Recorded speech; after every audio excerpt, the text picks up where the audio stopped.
تخلیقی اولین قلم۔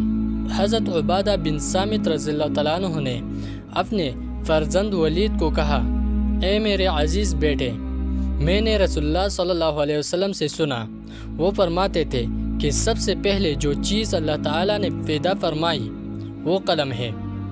پس اللہ تعالیٰ نے بعد پیدائش کے اسے حکم فرمایا کہ لکھو، تو اس نے قیامت تک ہونے والے تمام امور لکھ ڈالے۔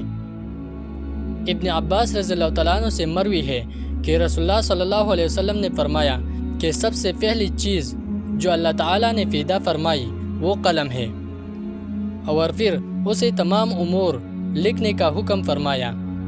ابن عباس رضی اللہ تعالیٰ عنہ سے ایک دوسری سند سے بھی مروی روایت بھی اسی کی مثل ہے۔ حضرت عطا رحمۃ اللہ علیہ کہتے ہیں کہ میں نے ولید بن عبادہ بن صامت رضی اللہ تعالیٰ عنہ سے پوچھا کہ آپ کے والد ماجد نے بوقت وفات کیا وصیت فرمائی تھی؟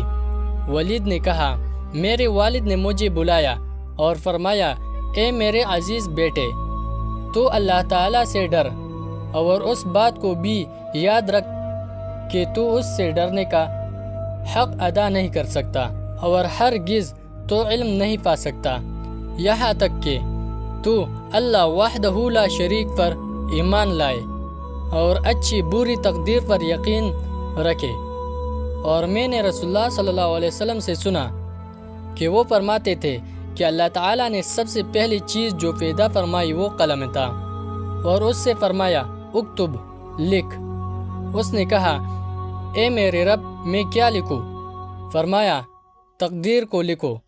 تو قلم اس گھڑی جاری ہوا اور اس نے گزشتہ و آئندہ قیامت تک کے تمام امور لکھ دیے۔